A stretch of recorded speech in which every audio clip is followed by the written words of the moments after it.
প্রিয় ভাই বন্ধুগণ, এই ভয় দিয়ে পরীক্ষা করা হবে, মৃত্যুর ভয় দেখানো হবে, হামলা মামলার ভয় দেখানো হবে, বেইজ্জতি করার ভয় দেখানো হবে, রাজাকারের ভয় দেখানো হবে। ঠিক কিনা বলেন? রাজাকারের ভয় আছে না নাই?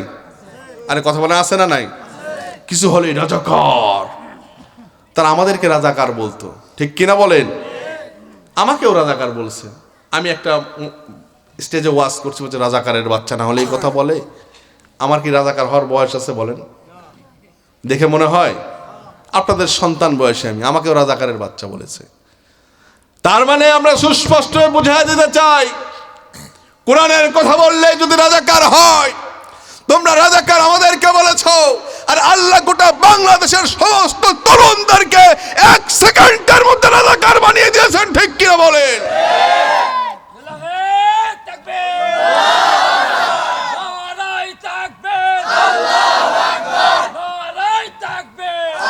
আলহামদুলিল্লাহ। প্রিয় ভাইরা,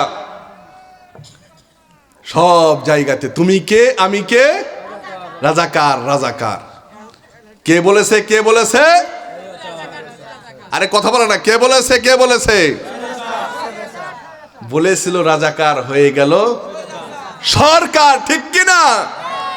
আর রাজাকার বলো না, নতুন করে একটা দল, সে দলের নাম নিব না, অনেক জনপ্রিয় দল, তারা আবার আমাদেরকে রাজাকার বলার অপচেষ্টা চালাচ্ছে।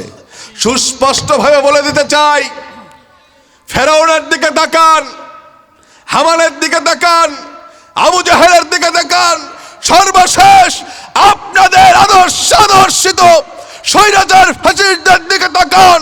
তারা যেই পথে গেছে ওই পথ অনুসরণ করবেন না।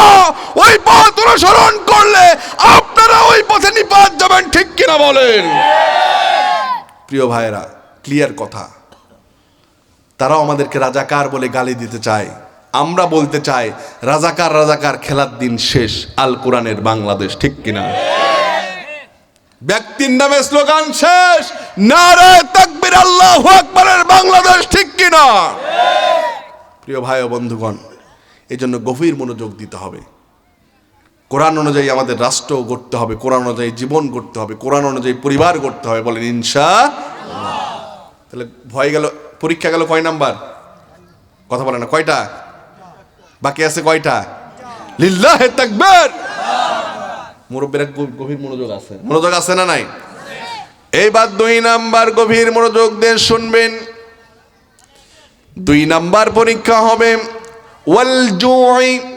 2 নাম্বার পরীক্ষা হবে ক্ষুধা দিয়ে পরীক্ষা করা হবে।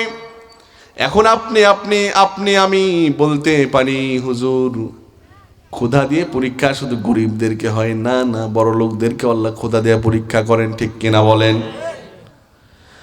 আমার গরিব ভাব জানে না, খেটে খাওয়া মানুষেরা, রিক্সা চালক, ভ্যান চালক, দিন মজুর ভাইরা, একটু বোঝার চেষ্টা করেন। পাশেই বগুড়া শহর, যে দেখেন অনেক বড় বড় বিল্ডিং, অনেক দামি দামি গাড়ি চলে। আপনার মনের মধ্যে হয়তো হয়, আহারে আল্লাহ একে এত বড় লোক করলো, আমাকে ভ্যান চালক কেন বানালো? আল্লাহ একে এত দিল, আমাকে কিছু দিল না কেন? আল্লাহ একে এত ভালো ভালো খাবার তৌফিক দান করলেন, আমাকে কেন না খেয়ে থাকতে হয়? এরকম চিন্তা ভাবনা আসে কি আসে না? আসে। আল্লাহ রাব্বুল আলামিন ডাক দিয়ে বলছেন, বান্দা এটা তোমার জন্য সাময়িক কষ্ট, কিন্তু মনে রাখবা, তোমার মনের মধ্যে এটা গেঁথে নাও, বগুড়া শহরে যখন বড় লোকের 10 তলা বিল্ডিং দেখো, 5 তলা বিল্ডিং দেখো, মন খারাপ করবা না, ধৈর্য ধারণ করবা, সাবিরিন হবা, ধৈর্যশীলদের অন্তর্ভুক্ত হয়ে যাবা। তোমাকে আমি আল্লাহ পরীক্ষা করছি ক্ষুধা দিয়ে। ওয়াল জুই শব্দের 10টা প্রতিশব্দ। 1 নাম্বার হচ্ছে ক্ষুধা, 2 নাম্বার হচ্ছে অর্থনৈতিক মন্দা, 3 নাম্বার হচ্ছে চাহিদার অভাব, চাহিদা যেই পরিমাণ সেই পরিমাণ না থাকা, 4 নাম্বার হচ্ছে ভাতের ক্ষুধা, 5 নাম্বার হচ্ছে জৈবিক চাহিদার পূরণের ক্ষুধা, সম্মানের ক্ষুধা। এই জন্য প্রিয় ভাইয়েরা, আল্লাহ রব্বুল আলামিন বড় লোকদেরকে দিয়েছেন, দিয়ে পরীক্ষা করছেন, আর আপনাকে না দিয়ে পরীক্ষা করছেন। বান্দা কি অসৎ পথে যায় না আমি সৎ, সে বান্দা সৎ থেকে আমি আল্লাহ আমার কাছে চাই। যদি সৎ থেকে আমার কাছে চাই, আমি আল্লাহ রব্বুল আলামিন তার মাথা থেকে পা পর্যন্ত রহমত, বরকত, সালামত দিয়ে ভরপুর করে দেব।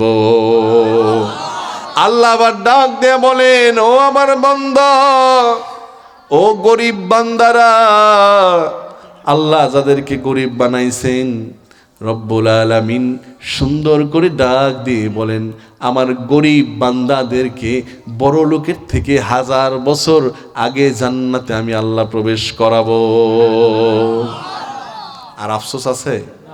আর আছে? আবার বড় লোকদেরকে কিভাবে পরীক্ষা করেন দেখেন। বাংলাদেশের শ্রেষ্ঠ বড় লোক ছিল মীর কাসেম আলী, ঠিক কিনা বলেন? ইসলামী ব্যাংকের মালিক। বাংলাদেশ ইসলামী ব্যাংকের থেকে বড় ব্যাংক, টাকা পয়সাওয়ালা ব্যাংক আর আছে? আছে? সেই ব্যাংকের মালিকের ছেলে, সে কি গরিব ফকির?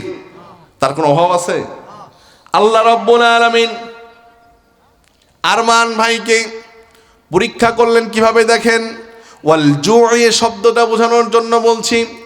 তাকে গ্রেফতার করা হলো, আয়না ঘরের মধ্যে ঢুকানো হলো। আয়না ঘরের মধ্যে ঢুকানোর পরে আমি নিজে কানে তার মুখে শুনেছি। বললেন, ভাই নির্যাতনের কথা আর কি বলবো। পচা ডাল দিত, ডালের মধ্যে পোকা থাকতো ভাই, খেতে পারতাম না। ভাতে হাত দিতাম, ভেজা ভেজা দুর্গন্ধযুক্ত ভাত থাকতো, তরকারি তো সেরকম কোনো কিছু থাকতো না, খেতে পারতাম না। ক্ষুধার যন্ত্রণায় এত ক্ষুধা লাগতো, 2 দিন 3 দিন না খাওয়া পেটে সামনে যা আসতো তাই খেতাম, কিন্তু পরিপূর্ণভাবে খেতে পারতাম না। ক্ষুধার পরীক্ষা এই জায়গায় আছে না নাই? মনে পড়ে গেল খুবাইব রাদিয়াল্লাহু তাআলা আনহুর কথা। আল্লাহ রাব্বুল আলামিন খুবাইব রাদিয়াল্লাহু তাআলা আনহুকে ক্ষুধা দিয়ে পরীক্ষা করেছিলেন। খুব মনোযোগ সহকারে ঘটনাটা শুনবেন শিক্ষার জন্য। প্রিয় ভাই ও বন্ধুগণ, খুবাইব রাদিয়াল্লাহু তাআলা আনহু রাসূলের একজন জলিল কদর সাহাবী ছিলেন। খুবাইব রাদিয়াল্লাহু তাআলা আনহু রাসূলের গোয়েন্দা ছিলেন। মক্কায় গেলেন তথ্য সংগ্রহ করার জন্য। হঠাৎ করে কাফির বেঈমানেরা খুবাইব রাদিয়াল্লাহু তাআলা আনহুকে চিহ্নিত করে ফেললেন, গ্রেফতার করলেন।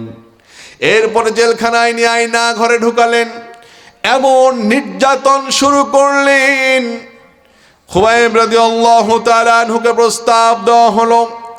আবু লাহাব, উতবা, শাইবা, মুগীরা, ওয়ালিদ, কাট্টা কাট্টা কাফেররা প্রস্তাব দিল, খুবাইব তুমি তো মক্কার সম্ভ্রান্ত পরিবারের সন্তান, তোমার সুন্দর স্ত্রী আছে, সন্তান আছে, তুমি না আমাদের আত্মীয় হও, তোমার প্রতি আমাদের সফট কর্নার আছে। তুমি শুধু একবার বলো তুমি রাসূলের পথ থেকে সরে আসবা। তুমি একবার আমাদের কাছে বলো মুহাম্মাদের সাথে আমি আর নাই, সব কিছু মাফ করে দিব।